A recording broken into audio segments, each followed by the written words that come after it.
Ini tuh thumbnail ya? Enggak kan?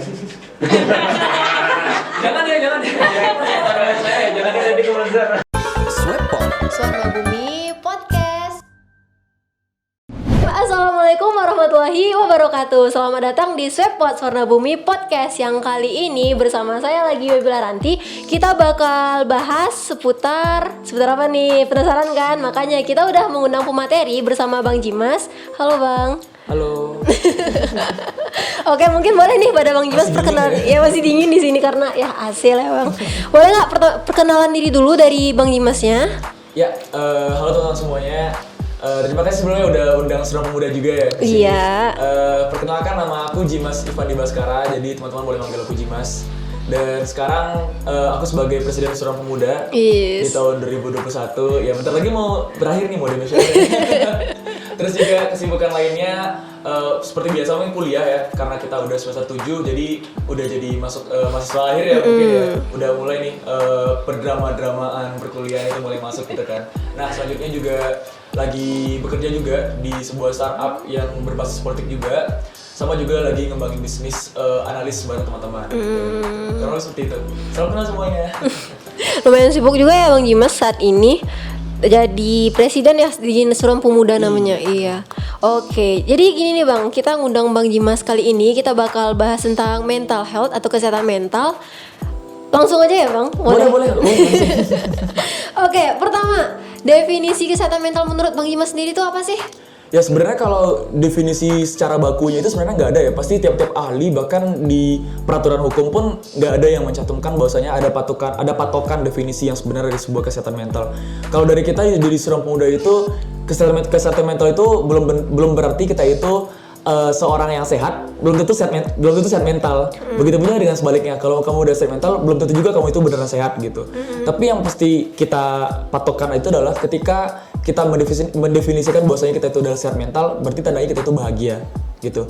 Ketika kita mengatakan kalau diri kita itu sudah bahagia dan memaklumi semuanya yang ada, bahagia itu sebenarnya kan nggak perlu harus kaya dulu bukan, atau nggak perlu harus cantik dulu atau ganteng dulu bukan. Tapi ketika kamu bisa mengakui diri kamu sendiri dan kamu merasa bahagia sama apa yang kamu punya, itu udah sehat mental sebenarnya, seperti itu. Kayak gitu sih kurang lebih kalau kita di Suram Pemuda. Oh gitu. Iya. Jadi kalau kita udah bahagia itu berarti udah sehat mental ya? Iya gitu betul. Kalau ngerasa kayak ada beban nih misalnya ya, kalau misalkan kita ngerasa aku nggak nyaman nih sama situasi aku sekarang, berarti itu belum tentu kamu sebagai orang yang sehat mental gitu. Ada beberapa indikator-indikator di situ. Tapi ketika kamu mencap diri kamu sebagai sehat mental dan kamu bebas mau bisa nih bercerita kepada teman kamu secara baik dan lu lepas gitu ya, misalkan kamu lagi ada kendala terus kamu cerita ke teman ya lepas, ya berarti kamu udah satu step nih, bakalan kamu itu adalah orang yang sehat mental kayak gitu. Oke. Jadi menurut Abang kesehatan mental ini penting nggak sih Bang? Penting banget malah, karena kesehatan mental itu bicara semua aspek nih. Bagaimana kehidupan kita, bagaimana tubuh kita juga. Karena ketika kesehatan mental itu kita udah kena mental illness gitu ya, itu bakalan berdampak ke banyak hal. Bisa jadi ada permasalahan gangguan emosi, permasalahan juga gangguan kesehatan juga, bahkan juga sampai lebih parahnya lagi itu bisa lebih ke bunuh diri gitu. Ada banyak kasus di luar sana yang ternyata juga di indikatornya itu karena dia itu nggak sehat mental, karena dia ada beberapa faktor lagi tuh, dari pertemanannya toxic mungkin juga, atau juga mungkin toxic relationship ya mungkin barangkali ya. Terus juga ada banyak hal yang terjadi ketika kamu nggak mengacuhkan sebuah kesehatan mental, dan itu penting banget. Oke, jadi dari tadi Baby dengar kayak ada toxic relationship atau lingkungan yang toxic lah ya Bang, pertemanan yang toxic. Itu tuh misalnya dalam lingkungan kita nih kan, lingkungan kita sekarang kita banyak ketemu tentang kesehatan mental tuh yang lingkungan memang toxic kayak kata-kata Bang tadi. Terus itu gejala apa sih yang paling banyak kita temui di masyarakat sekarang, di orang-orang muda sekarang lah, itu tentang kesehatan mental gitu Bang? Ya.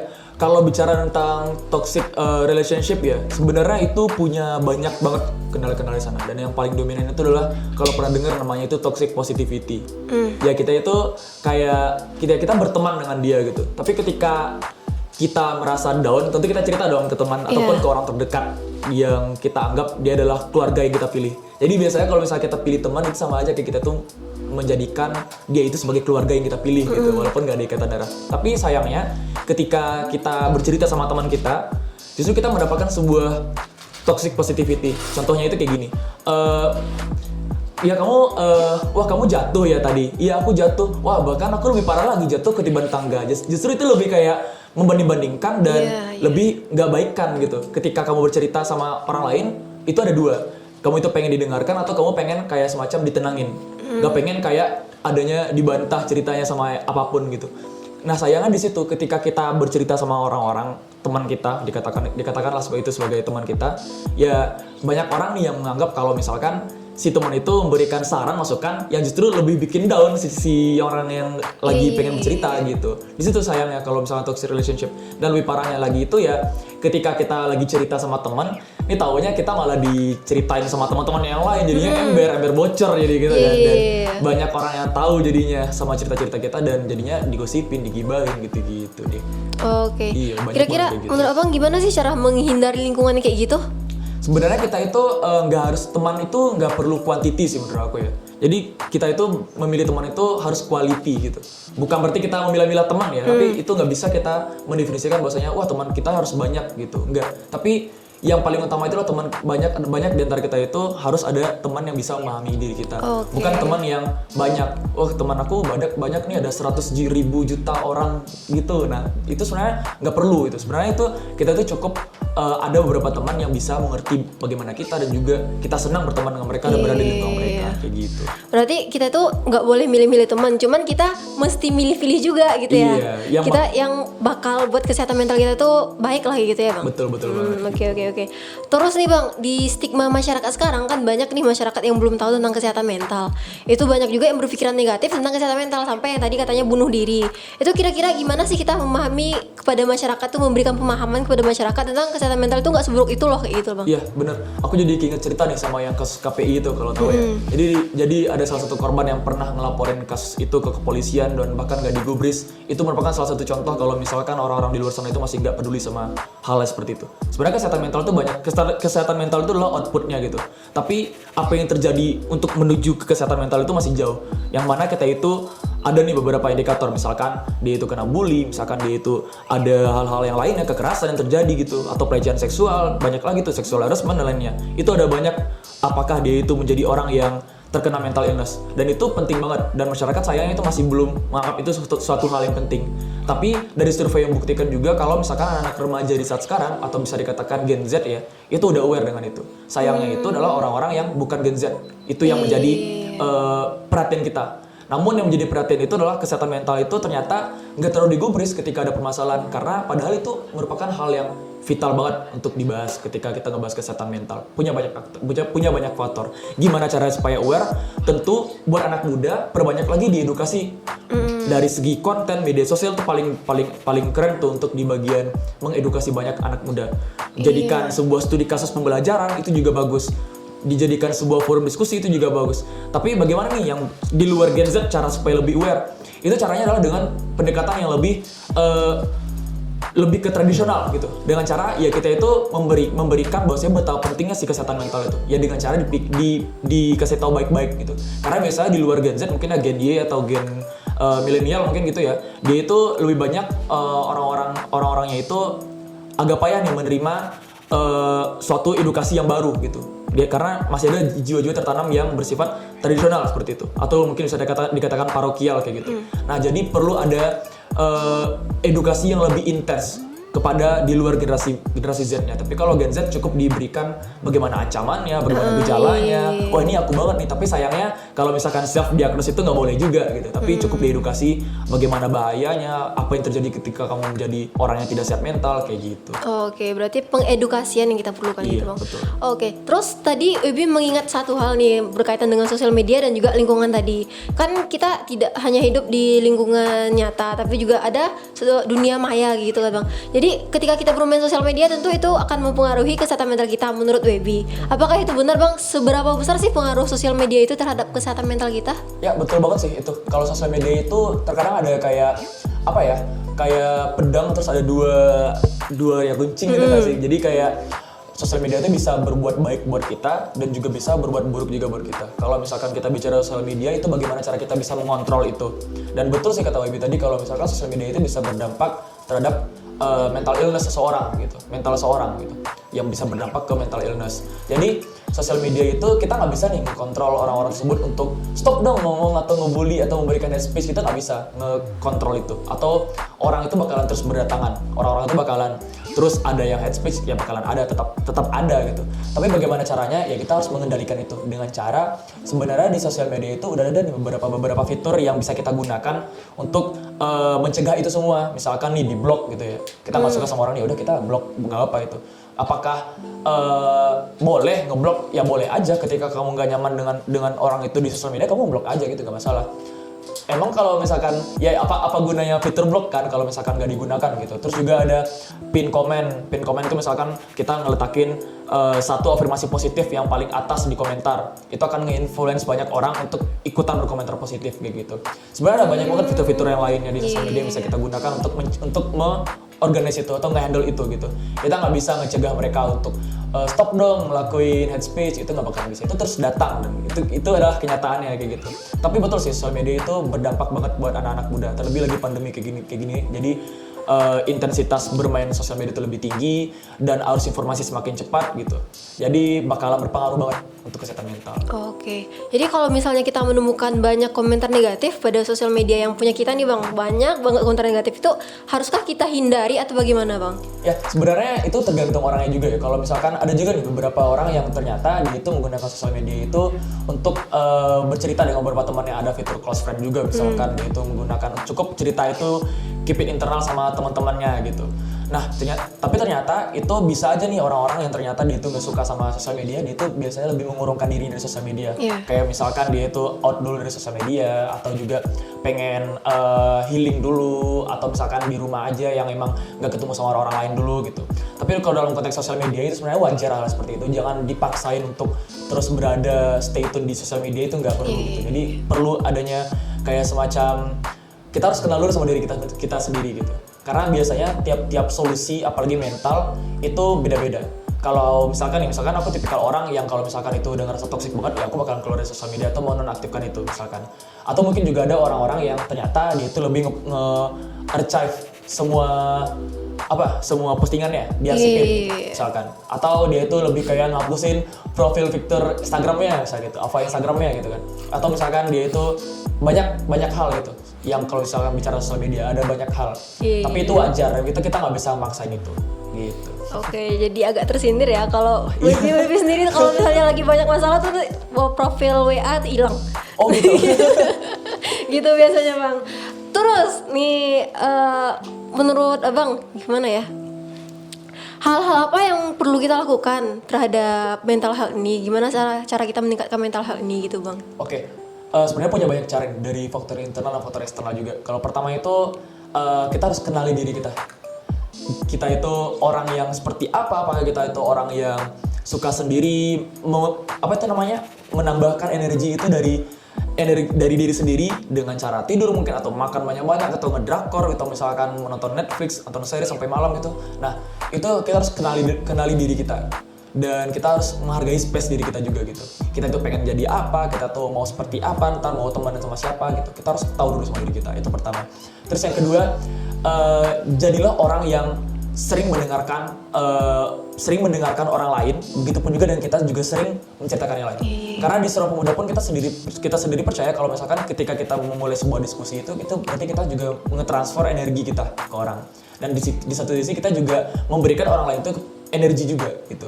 Karena ketika kita bicara kalau diri kita itu udah gak baik-baik aja, atau bisa dikatakan sebuah gak baik nih mental aku nih, kita boleh bercerita. Karena cerita itu menurut aku, itu adalah cerita adalah cara paling ampuh gitu. Cerita itu menjadi suatu solusi yang paling ampuh buat kita untuk menceritakan bagaimana keadaan emosional kita.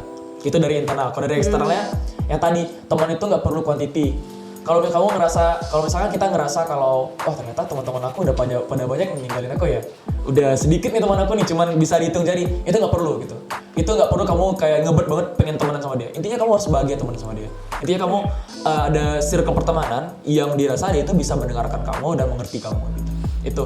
Terus yang ketiga, ya jangan terlalu kayak memaksakan diri. Seperti misalkan nih, aku udah banyak sibuk nih di organisasi ini, tapi ini nggak sesuai dengan passionnya aku. Jadinya aku ngerasa aku berada di fase quarter life crisis gitu. Aku berada di fase aku yang nggak tahu nih aku pengen jadi apa, jati diri aku kayak gimana gitu. ya intinya kamu nggak perlu memaksakan itu, jangan memaksakan situasi, pentingkan dulu kesehatan kamu. Mungkin ini sedikit cerita juga ya, kalau misalkan dulu itu aku pernah ikutan banyak agenda, jadi kayak banyak banget, jadi nggak kepegang, nggak kehandle. Jadinya aku tumbang, sakit gitu. Jadinya aku dirawat di rumah sakit kayak gitu. Dan ketika dirawat, ya otomatis kita nggak bisa nge-handle waktu itu kan terjalan gitu. Aku nggak bisa stop dulu dong waktunya. Aku sakit nih, stop dulu waktu berhenti jalan dulu gitu. Itu nggak bisa. Intinya kita harus tahu dulu sama diri kita, sama apa yang pengen kita capai. Kurang lebih kayak gitu sih. Intinya kalau dari segi kesehatan mental gitu. Oke. Dan abang sekarang di Suram Pemuda. Di Suram Pemuda itu sendiri kayak mana sih kita menanggapi mental health-nya gitu bang? Ya, kalau dari di Suram Pemuda itu kita itu kebanyakan menjadi seorang yang menjadi konselor sebaya. Jadi setiap mulai diskusi biasanya kita kayak gini, halo teman-teman semuanya, kira-kira gimana harinya seperti ini? Apakah ada yang pengen diceritakan atau ada yang pengen di-share gitu? Kita selalu ngebuka itu. Kalau misalnya ada diceritakan, ya udah kita ceritain dulu gitu. Baru ntar kita mulai untuk diskusi ataupun ada meetingnya juga gitu. Kita menggunakan pendekatan seperti itu. Misalkan dari mulai sebelum meeting kita biasanya menanyain dulu kira-kira apa nih film yang paling sering kamu tonton sebelum meeting, sebelum masuk ke serius-seriusnya. At least dia itu cerita dulu ke kita di awal sebelum mulai diskusi yang beneran memakan kayak burnout banget ya kalau diskusi gitu. Terus kita di Suram Pemuda juga percaya kalau misalnya cerita itu cara penyembuh luka gitu. Jadi kita pernah dulu bikin sebuah kegiatan kelas online juga. Jadi kita itu emang ngajak orang-orang untuk berani bercerita gitu. Karena ketika kita udah berani bercerita ya secara nggak langsung kita itu udah berani nge-share bagaimana keadaan kita sekarang dan orang-orang akan mendengarkan itu gitu. Orang-orang akan memahami ceritanya seperti itu gitu. Terus juga di Suram Pemuda itu kita itu mengutamakan bagaimana sih kesehatan dari human resource sendiri gitu loh. Ketika di member itu kita ya gimana dong, kita harus sehat mental nih. Ketika kita mau ngajak orang buat sehat mental ya kita dulu sehat mental dulu kan. Gak bisa kita sehat mental kita juga belum bener nih. Taunya kita udah ngajak orang sehat mental, gimana tuh caranya kan. Nah jadi kita itu memprioritaskan bagaimana keadaan internal di Suram Pemuda itu bisa sehat mental sebelum melaksanakan keluar gitu. Kurang lebih kayak gitu sih kalau kita di Suram Pemuda. Intinya bercerita sih. Membuat Ebi tertarik. boleh banget. Gak apa nih teman-temannya diambil. Ya, apakah bang peka? Gimana nih cara masuk Suram Pemuda nih bagi teman-teman ya? Ya, jadi berhubung saya sebentar lagi mau di masyarakat juga ya. Jadi ntar di bulan November itu kalau nggak salah. Jadi ntar di antara Desember atau Januari kita bakal ada perekrutan juga untuk Suram Pemuda. Tapi untuk khusus angkatannya nih ada nih syarat dan ketentuannya. Semoga angkatan kita masih bisa lah. Jadi ntar ada tuh sesuai dengan persyaratannya. Mungkin ditunggu aja mungkin. Di awal tahun ntar kita bakal ada ngerekrut teman-teman juga. Oke, boleh ya ditunggu berarti ya bang. Boleh. Di mana tuh ditunggunya bang? Di Instagram Suram Pemuda. Itu teman-teman di Instagram Suram Pemuda. Iya. Nah, mungkin karena berhubung durasi juga nih bang. Kita di sini mementingkan durasi. Ya, gak apa. Karena durasi juga mungkin sekian aja ya bahasan kita tentang mental health. Dan terakhir nih bang, ada nggak closing statement dari abang? Gimana sih buat teman-teman tuh gimana pentingnya mental health segala macamnya? Boleh nih bang. Ya semoga bermanfaat ya juga dari diskusi kita di siang ini atau di podcast ini ya. Jadi close statementnya itu dari aku sih intinya kita itu nggak bisa memaksakan orang tersebut untuk berhenti ngelakuin hate speech. Itu akan terus datang. Ya intinya kamu itu harus kuat dan harus survive gitu. Bagaimana caranya? Ya pilihlah beberapa teman-teman yang dirasa bisa mengerti kamu. Kalau dari kita memilih teman dan teman itu adalah keluarga yang kita pilih. Jadi kalau misalnya kita mengindikasikan seorang teman itu adalah keluarga kita, ya kita bakalan di-treat dan kita akan memperlakukan mereka seperti keluarga. Kurang lebih kayak gitu. Oke, sangat memotivasi sekali. Oke, semoga bermanfaat. Oke, mungkin sekian saja podcast kita pada kali ini. Terima kasih banyak kepada Bang Jimas yang udah mau diambil waktunya untuk datang pada podcast kita pada saat ini. Terima kasih banyak juga kepada teman-teman di rumah yang udah mau nonton podcast kita. Tunggu podcast kita selanjutnya. Terakhir, Baby lupa. Dan mungkin sekian saja. Oh ya, pantengin terus media sosial kita di PMKM Unan. YouTube juga itu, Instagram juga itu, Twitter juga itu. Dan see you next time and bye-bye. Terima kasih banyak kepada teman-temanku di studio yang baik sekali. Ada 1, 2, 3, 4, 5, 6 bernama 7 deh ya.